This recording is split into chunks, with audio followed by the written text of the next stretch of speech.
पवित्र समय print end YouTube channel की खासियत सामाजिक, आपराधिक, राजनीतिक, धार्मिक और बॉलिवूड।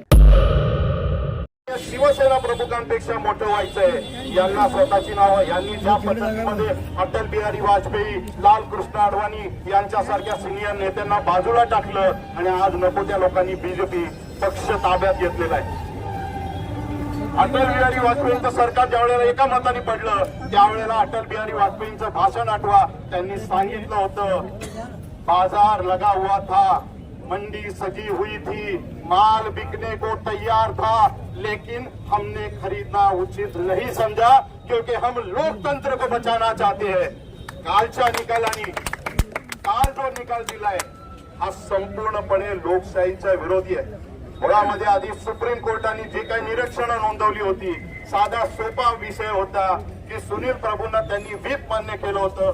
सुनील प्रभूंना व्हीप मान्य केलं होतं तर सुनील प्रभूंनी जो व्हीप दिला, जो नाम त्यावेळचे जे कोण राज्यपाल होते रामलाल नावाचे त्यांनी केलं। आम्ही तर मी तर आवाहन करतो की या राहुल नार्वेकरला आजपासून सगळ्यांनी रामलाल नार्वेकर या नावाने हाक मारूया। रामलाल नार्वेकर, रामलाल नार्वेकर, रामलाल नार्वेकर, रामलाल नार्वेकर, रामलाल नार्वेकर, रामलाल नार्वेकर, रामलाल नार्वेकर। एक तर गेल्या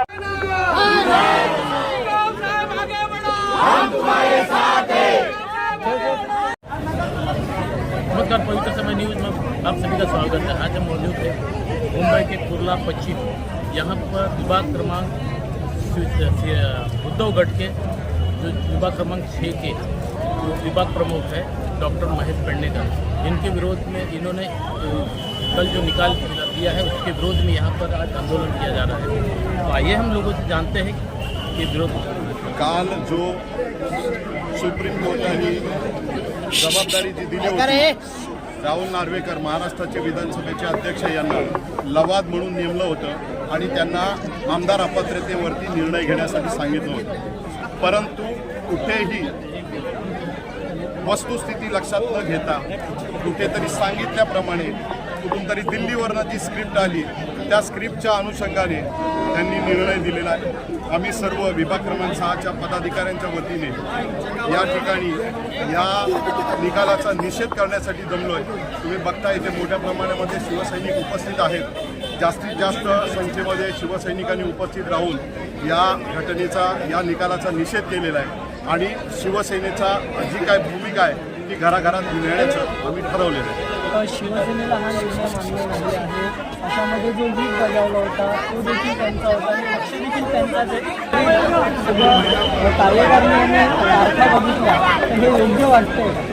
हे अत्यंत चुकीचं आहे। बघा, मुळामध्ये सुप्रीम कोर्टाने सांगितलं होतं की सुनील प्रभू हेच व्हीप आहे, भरत गोगावले हे व्हीप नाही, आणि राहुल नार्वेकरांनी सांगितलं भरत गोगावले हे व्हीप। म्हणजे सुप्रीम कोर्टापेक्षा हे मोठे आहेत का? सुप्रीम कोर्टाचे जे काही निरीक्षणं होती त्या निरीक्षणाला पण छेद द्यायचं काम यांनी केलेलं आहे आणि हे अत्यंत चुकीचं आहे। म्हणजे हे नार्वेकर हे सुप्रीम कोर्टापेक्षा मोठे आहेत का हा विषय आहे आणि शिवसेना या निर्णयाच्या विरोधामध्ये सुप्रीम कोर्टात जाणार आहे। उद्धवजींनी काल तशा पद्धतीच्या बाकी निर्णय सांगितलेला आहे।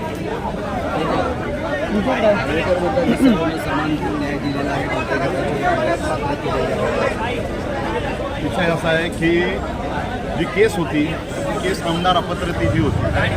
हे पण पात्र ते पण पात्र असं नव्हतं ना?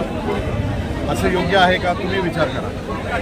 अपात्रतेच्या केसमध्ये कुणी अपात्र होत नाही असं कसं शक्य आहे? कोणीतरी एक चूक, कोणीतरी एक बरोबर, इथं सगळेच बरोबर, जे की चुकीचं आहे। त्याच्यामुळे या निर्णयाविरुद्ध शिवसेना सुप्रीम कोर्टात दाद मागणार हे निश्चित आहे।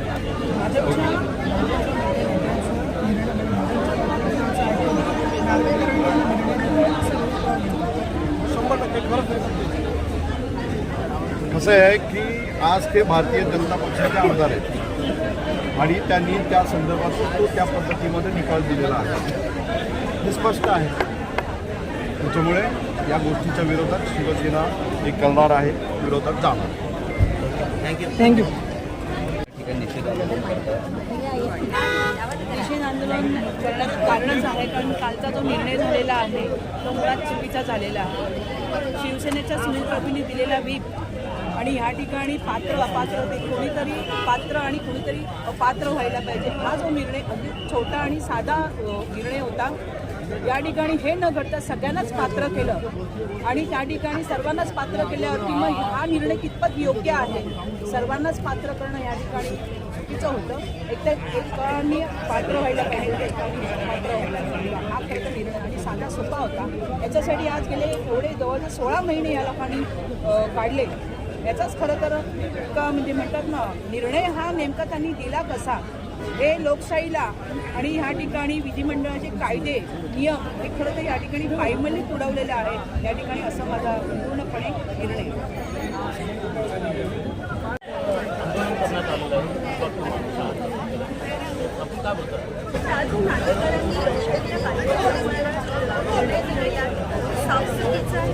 सामान्य नागरिकांना हे जागरूक व्हायचं आहे की कामगिरी चालू आहे आणि लवकरात ज्या काही इलेक्शन होती त्याच्यामध्ये सरकारला काढण्याची आपली शक्यता आणि गेले कित्येक महिने 2 वर्ष आणि तुम्ही गावातलं इलेक्शन घेतले मला वाटतं की सरकारी मुख्यमंत्री घरात बसून राज्य सरकार कोरोनाचा काळ होता, जग घरात बसून होतं. तुम्ही जर आपले माजी मुख्यमंत्री आदरणीय साहेबांनी ही सगळी नियंत्रण यंत्रणा राबवली नसती तर तुम्ही सुद्धा आज जिवंत नसता आणि हा जो अन्याय करता ना ते करायला नसता. दुर्दैव की तुम्ही त्याच्यातून वाचलात आणि आमच्या प्रमुखांनी तुम्हाला वाचलं असं सगळं नियोजन केलेलं होतं. त्यावेळेला त्यांनी घरात बसून सांभाळला किंवा जगभरात त्यांचं जे नियोजन होतं त्याची कौतुक केलं जात होतं, त्यांना आदर सत्कार केला जात होता. अशा गोष्टींना तुम्ही आता बोलून घरातून राज्य चालवते तुम्ही नालायक आणि तुम्ही हे राज्य जे गुलामगिरी चालू आहे त्याला तुम्ही कलंक आहात आणि लवकरात लवकर तुमच्या जागा आहेत ना ह्या खाली केल्या जातील आणि लवकरात लवकर इलेक्शनमधून सामान्य जनतांनी तुम्हाला धडा शिकवण्याची विभाग क्रमांक 6च्या वतीने इथं आंदोलन करण्यात आलं.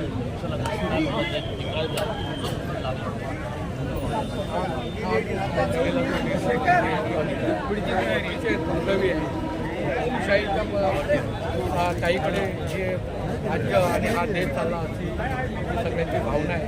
कारण कालचा निकाल हा सुप्रीम कोर्टाने अगोदरच दिलेला होता. वाचन करायचं नर्वेकरांनी टॅग मारण्याचा वाचलेला असं सगळ्यांचा समज आहे आणि याचा जेवढा निषेध करावा तेवढा थोडा आहे. आणि असे निर्णय करून घेऊन किंवा शिवसेना त्यांची यात्रा करून शिवसेना होत नाही, शिवसेना बाळासाहेब ठाकरे यांची आहे आणि आता उद्धवजींची आहे आणि त्यांच्या पाठीमागे संपूर्ण हा तन मन धनाने उभा आहे आणि उभा राहणार.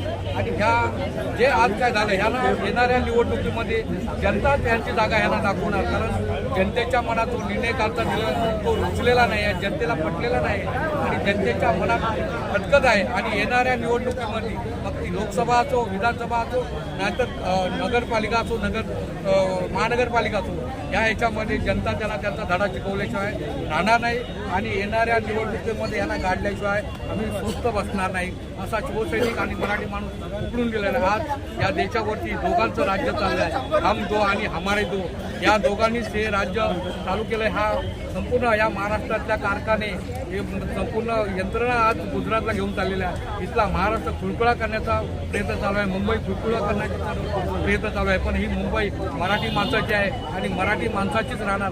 कारण शिवसेना प्रमुखांनी आणि प्रबोधन ठाकरेंनी जे बीज रोवलं आहे ते आज या मुंबईमध्ये अजून सुद्धा उगवलेला आहे आणि असंच उगत राहणार. आणि शिवसेनेकडे वाकड्या नजरेने कोण बघत असेल तर त्याचे डोळे काढून त्यांच्या हातावर ठेवले हा शिवसैनिक हा मराठी माणूस गप्प बसणार आहे. एवढंच मी तुम्हाला यावेळेस सांगतो. आंदोलन करण्यात आलेलं जे आजचे जे आंदोलन आहे फक्त आणि फक्त राहुल नार्वेकर यांनी जे कालचा जो निर्णय दिला तो पूर्ण जनता जनार्दनाला कोणाला आवडलेला नाही आहे. आणि त्याच्या निषेधार्थाने हा इथे मोर्चाचं आयोजन केलेलं आहे, आंदोलनाचं आयोजन केलेलं आहे. आणि नार्वेकरांनी जी काय भूमिका आणि जे संविधान पायाखाली जे तुडवलं आहे त्याच्या संदर्भात आम्ही त्यांना मुर्दाबाद म्हणतो आणि त्यांचा निषेधही करतो. आणि जे जनता जनार्दन येणाऱ्या निवडणुकामध्ये त्यांना ही जागा दाखवणार आहे आणि संविधान बाबासाहेब आंबेडकरांनी दिलेले हे संविधान आहे याची आम्ही जपणूक करणार आहे आणि आमचे हिंदू हृदय सम्राट बाळासाहेब ठाकरे यांनी जी शिवसेना स्थापन केलेली आहे ही शिवसेना ही आमची उद्धव बाळासाहेब ठाकरे यांचीच आहे, आमचीच शिवसेना आहे. कोणी त्याच्यावरती हक्क सांगू शकत नाही. शेंबडं पोरसुद्धा इथे सांगेल की ही शिवसेना कोणाची आहे. इव्हन हेच काय पूर्ण जगामध्ये सांगेल, इव्हन पाकिस्तान पण सांगतो की ही बाळासाहेबांची शिवसेना आहे. तर तुम्ही आम्ही कोण सांगणार, तुम्ही निर्णय देणारे कोण?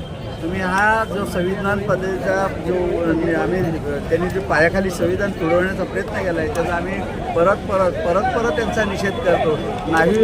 राहुल नार्वेकर जिंदाबाद, मुर्दाबाद त्यांचा निषेध करतो. एवढं बोलून मी